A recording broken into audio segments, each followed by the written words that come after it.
Монгол Улсын их хурлын нийгмийн бодлогын байнгын хорон дарга эрхэм гишүүдээ эргэтэн эд шилжүүлэн сулгатгаа хуулийн төслийн талаар та бүхэн товч танилцуулъя. Хуулийн төслийг 2025 оны 3 дугаар сарын 31-ний өдөр Монгол Улсын их хурлын даргад Улсын их хурлын гишүүн миний бие Алдарч Авхлан, Ариун Заяа, Бацамбарл нар өргөн мэдүүлсэн.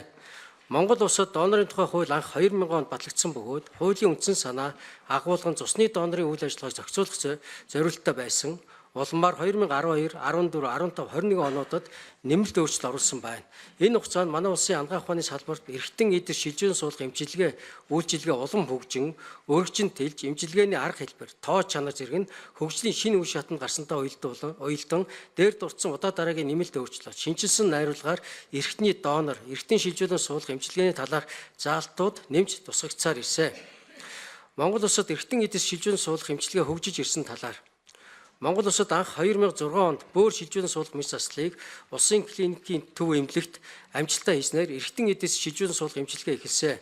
Үүнээс хойш улсын клиникийн төв эмнэлэгт 2011 онд элэг шилжүүлэн суулгах баг, 2014 онд ясны чимэг үүдлээс шилжүүлэн суулгах баг, хавдар судлалын үндэсний төвд 2018 онд элэг шилжүүлэн суулгах баг тус байгуулагдаж шилжүүлэн суулгах эмчилгээг хийж байна.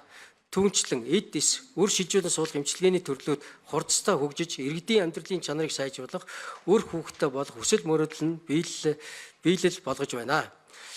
За ирээдүйн чиг хандлах түүний төсөөллийн талаар үүний зэрэгцээгээр үүдл эсийг эд нөхөн сэргийх эмчилгээнд ашиглах, өр хөврөл шилжүүлэн суулгах, цаашлаад хүүн цус, эдийг хадгалах банк байгуулах, эсийг олшруулан урган төлжүүлэх, шинэ арга технологи, эмчилгээ үйлчилгээний практикт ашиглах, нэвтрүүлэн хөгжүүлэх хэрэгцээ шаардлага практикт тулгараад байна.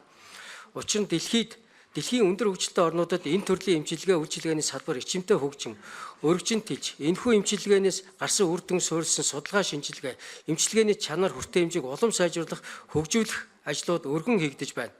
Манай улс эрүүл мэндийн салбарын энэхүү дэвшилт шинэ арга технологиудыг хөгжүүлэх хэрэгцээ шаардлагатай байгаа. Баримтлах бодлого чиг баримжаа. Дэлхийн эрүүл мэндийн байгууллага Дэлхийн эргэтэн шилжүүлэн суулгах холбооны удаа дараагийн тогтоол зөвлөмж санамж бичиг улсын их хурлаас баталсан Монгол улсын доктортой хөгжлийн үзэл баримтлал 2030, Монгол Улсын засгийн газрын 2020-с 24 оны үйл ажиллагааны хөтөлбөр, Монгол Улсын урт хугацааны хөгжлийн бодлогын хүрээнд 2021-с 2030 онд хэрэгжүүлэх үйл ажиллагаа, Монгол Улсын хууль тогтоомжийг 24 он хүртэл боловсронгуй болох үндсэн чиглэл батлах тухай тогтоолыг тус үндэслэн эргэтэн эдэр шилжүүлэн суулгах тухай хуулийн төслийг боловсруулах чиг баримжаа боллоо.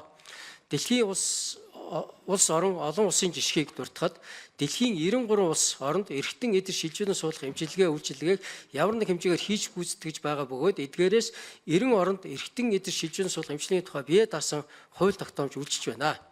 За хуулийн төсөл батлагснаар хуулийн хэрэгжилт үр нөлөө сайжирч дараах эерэг үр дүн гарна гэж тооцоолж байна. Үүнд нэгт эргэтэн эдэр шилжүүлэн суулгах эмчилгээний эрх зүйн орчин улам боловсронгуй болж түүний хэрээр энэхүү эмчилгээний аргууд улам нэмэгдэж хөгжин дэвших шинэ боломжууд нээгдэнэ.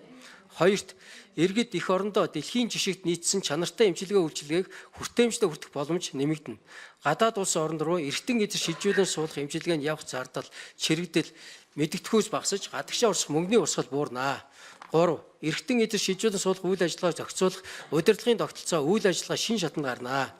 4. Эргэтэн эдэр шилжүүлэн суулгах эмчилгээ үйлчилгээний шаардлагатай багаж хэрэгсэл, тоног төхөөрөмж, шинжилгээ судалгаа, сургалтын үйл ажиллагааны санхүүжилтийн шинэ тогтолцоо бий болон хөгжинэ. Энэ нь эргэтэн эдэр шилжүүлэн суулгах үндэсний төв байгуулагдах суурь нөхцөл болно. 5. Амьгүй донороос эд эргэтэн шилжүүлэн суулгах талаар баримтлах бодлого зохицуулалт улам төгөлдөржин нэгдсэн сүлжээ тогтолцоо бий болон хөгжиж эмчилгээний төрөл чанар хүртээмж үр дүн илүү сайжирна гэж үзэж байгаа.